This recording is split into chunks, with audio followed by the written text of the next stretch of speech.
Cost of Victory, Book 1 of the Unseen Scar series by C.R. Saxon. Chapter 12.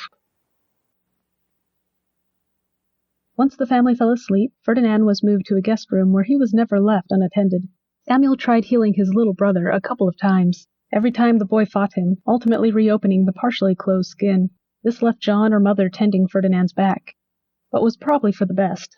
Healing made Ferdinand unbearably ill. The skeleton was too malnourished for a complete session anyway, and leeching what little his bones and organs had wasn't preferable. The only thing their little brother did to acknowledge them was eat when John told him to, but he wouldn't look at them or talk to them. Neither did he eat much, and was in visible pain afterward. Then there was the screaming, every night. What happened to my little brother? The door creaked open, and John motioned him to the hall. What is it? Samuel closed the door behind him. Can he have visitors?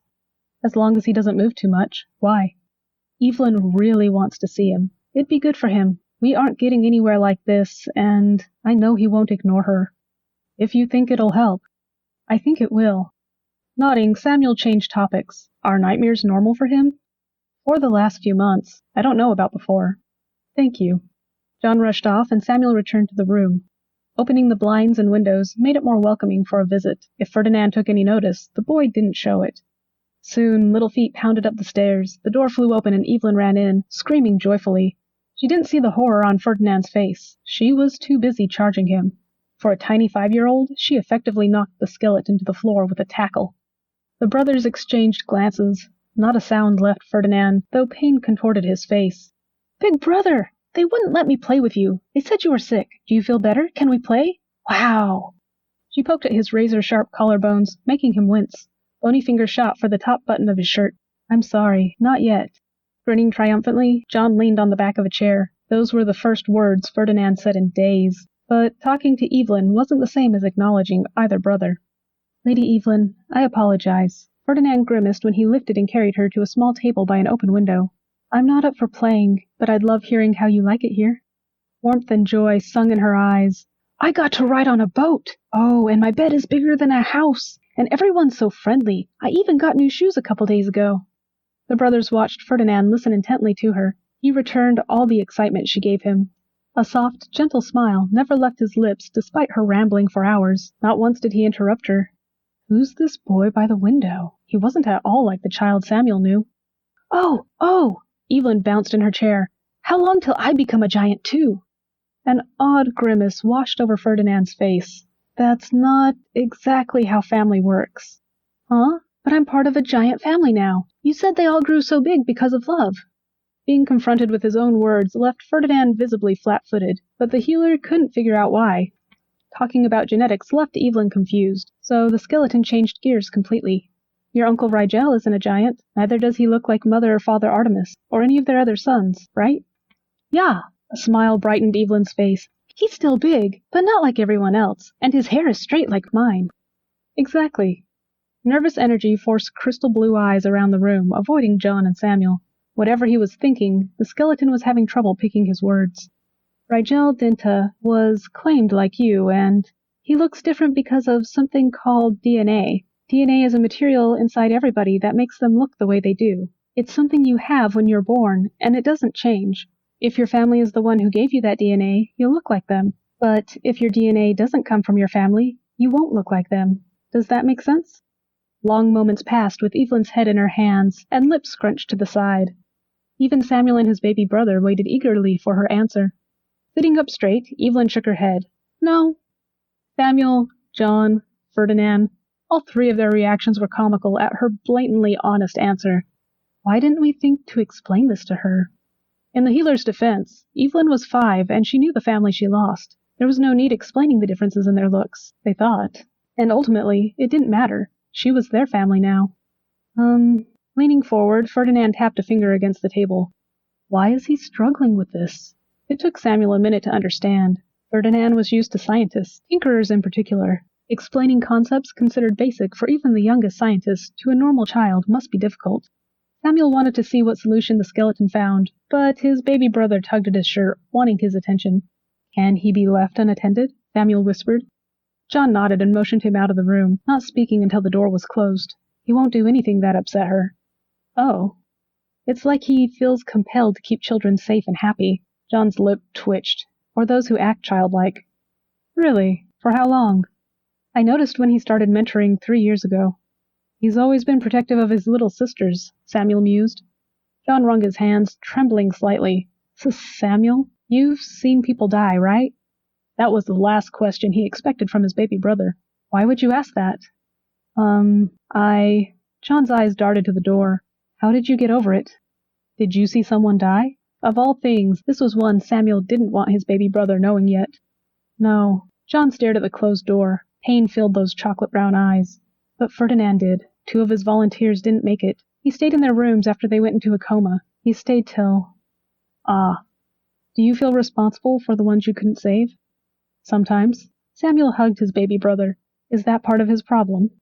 Yeah. John scratched his head. A million concerns flooded the healer's mind, but he needed time to sort through them. Could Evelyn get him out of the room? If you tell her what you want him to do, she can get him to do it. John started back in, but stopped abruptly. Part of his problem? There are some ugly things in this world, things I hope you never learn about. Samuel's chest constricted. He wished Ferdinand didn't know them. I don't understand. Good. Nothingness. It swam above her and all around. It swirled lazily inside her. No shape, no feel, no smell. It was simply the empty void of nothing. Oya laid on the couch staring at that nothing. She stared past it, or didn't stare at all, as it would have required focusing her eyes. Boundless imagination, excessive energy, countless square miles of island to explore. But she was consumed, trapped by this nothing, held prisoner. Why was she so utterly bored, bored nigh to tears? If her inhuman green eyes could cry. When was the last time I didn't have anything to look forward to, or out for? Sleep. She didn't need it. Any more time in the sun, and she'd become a cooked lobster despite dark skin. Even watching the little orbs dance around her had lost its amusement. Maybe rolling over will offer a different view to enjoy? But she was already intimately familiar with the couch's imperfections. The seemingly random pattern in the carpets was solved, and all the ceiling's dots were counted. I haven't numbered the carpet fibers yet. It'd take moving some furniture, but should be easy enough. On thread 13,856, a chime sounded. Looking around, she saw a small light on her screen blink. Oh yeah, those silly glass things do that when they want something. Grabbing it, Oya deciphered the symbols. A call? Maybe? Uncertain, she tapped it like she'd seen others do. This was the first time her screen did this. A familiar and sorely missed face appeared. Ferdinand! Shh! He gestured for quiet, backing up a bit to reveal a small, sleeping girl in his arms. She won't let me put her down. She's woken up every time I've tried. What a special little girl to make you smile like that. Oya already knew this. That yellow string was impossible to ignore at the hospital. Yellow wasn't a common connection, but very little was common when it came to her friend. She is. Very special. Ferdinand spoke softly, smiling at the sleeping child. Delicate fingers reached up and played with the chain around her neck. To what do I owe this great honor? Not only a call, but you're even speaking Ondo. I was thinking you'd like a bit of conversation before practicing common. Wait, what happened to your hair? Ferdinand did a double take when he realized there was no black or length left. Do you like it? I got bored. I thought you might be. The style suits you, but please don't play with sharp implements while I'm gone. Sticking out her tongue, she wiggled her fingers around her head. I'll have you know there are 473,842 dots on the ceiling. I've found non-lethal ways of keeping myself busy. I'm sorry, I should have called sooner. Students are more willing to work when they've got nothing better to do. 12 days is a long time to fill, Oya grinned. Other students stayed on the islands. Practice your common with them. No way! That's our little pastime. I'd never cheat on you like that. Ferdinand went 5 shades of red. Please, there are others in this room. Fine. Has anyone chosen a song yet? That's partly why I called. 2 people have. What should I tell them now? Oya sniggered. Make the song their own. I'm not sure what you mean. If I don't understand, I doubt the others will. Explore the song and what it means to them. Consider how it represents their assigned classification. Are there any changes they'd make? Do they want it put to a dance? Played live? Set to a puppet show or synchronized eating? I don't know. Be creative, like you are with your magnificent inventions. Those aren't all that great. They're amazing! So many astounding ideas. You not only think of them, but design and build them. I'm completely envious. One of these days you'll teach me, even if I can't understand. An even deeper shade of red encompassed his face, and he batted at something she couldn't see. You're smart. With a little effort, you'd understand easily. They really aren't that amazing. It isn't difficult. Depends on who you ask. What are you two talking about? John's voice called from off-screen. How did you make his face that red? She grinned and answered in common. No, you really want to too? A sly grin grew on Ferdinand's face, but he kept his eyes on her. Do you really want to know? Oya leveled up the mischievousness of her own voice and repeated the sentence properly. Never mind. Laughter rose from somewhere in the room, and John grumbled something she didn't catch. I have a song for you. What? I can't play an instrument or sing, but making music more interesting, I can do that. Here. The struggle to make it work was rather epic, but with some help from her friend, Oya managed. That short, blood-red hair bobbed around, enjoying every extra beat. Watching Oya's joy was fun, and filled him with a strange warmth he wasn't used to. At the same time, his heart ached. Ferdinand didn't deserve her bright face, or to hear her cheer his name so enthusiastically. But it felt nice. It was enough to distract him from the ball of lightning in his arms. What does the original sound like? He knew this language, and the message was nice. It felt like the artist was talking to him. Thank you, I enjoyed that. Do you have the original? I'm interested to see what you did. Demand the world.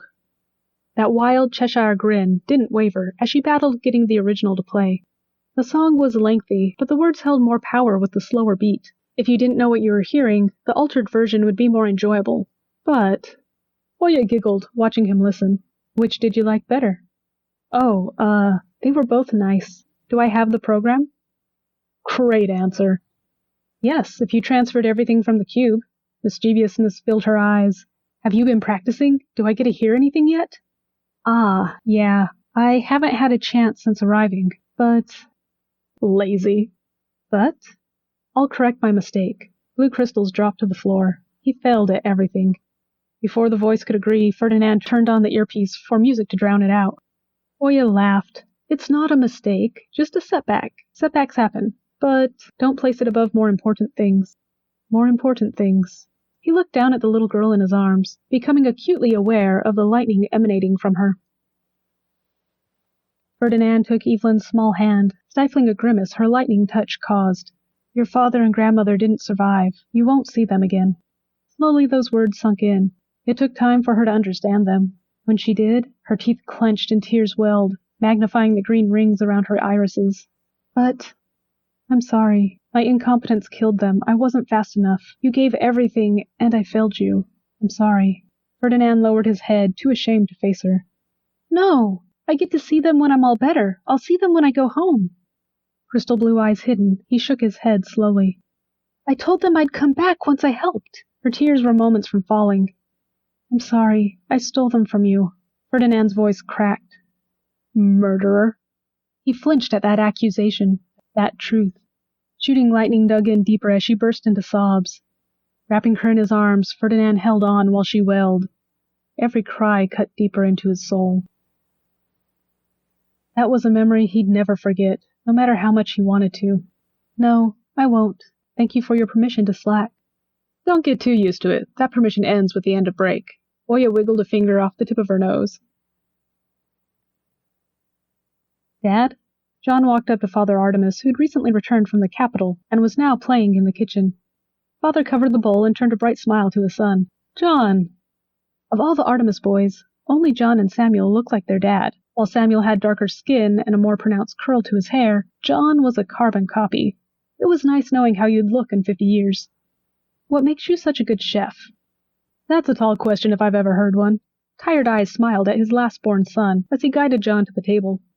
Pulling out a chair, the thinker sat down. I'm sorry. Knowing your audience is the first step. Practice goes a long way. But with 8 boys, I've had endless opportunities. Father Artemis patted his son's shoulder and sat down next to him. What's actually bothering you? Mom told you I was tasked with feeding Ferdinand, right? I do recall hearing such a thing. A toothy smile split the older man's face, easing his son's stress. He hates everything. The only time I haven't heard complaints is when I leave raw vegetables nearby. Reaching up, John scratched the back of his neck. I don't know what to do. I made him weigh in before we left, and he dropped 2 pounds. For months he's said my food is disgusting, that it makes him sick. Leaning back in his chair, Father considered his response. I think he's telling you the truth. Don't say that. Think about it. What did he eat before you started feeding him? Nothing. John rolled his eyes. So his stomach isn't used to real food, let alone rich or spiced. When John sat, mouth agape, Father continued on. Hand me the screen from the wall. Obediently he retrieved it, waiting while his dad typed in something. Here. Returning the screen to John, Father Artemis instructed. Read the articles I've pulled up. You'll find them helpful. The contents of the first one was surprising. When did this happen? Before you were born. Famine hit the grasslands pretty hard a few years in a row. They insisted on remaining secluded from the world. Half of the population died from starvation before we got in and assessed their needs. Another quarter died after supplies arrived, before we figured out the right foods to offer. It was scary. Is that why Samuel's so fascinated by the grasslands? John smirked, but was doing so wrong. Partly, I'm sure. Do you think Ferdinand knows about this? He's a wealth of information. Why do you ask, son? There are some things he outright refuses to eat, despite being tasteless and nutritionally sound. Another smile crossed Father's face. I'll prepare Ferdinand's food while you study. Thanks, Dad. John jumped up and gave his dad a hug. I'll track you down with any questions. Samuel's a good resource, too. You may find some things in there he's told you and you've forgotten. John blushed. I don't remember forgetting anything. A hearty laugh escaped Father, who hugged his son back and sent him on his way.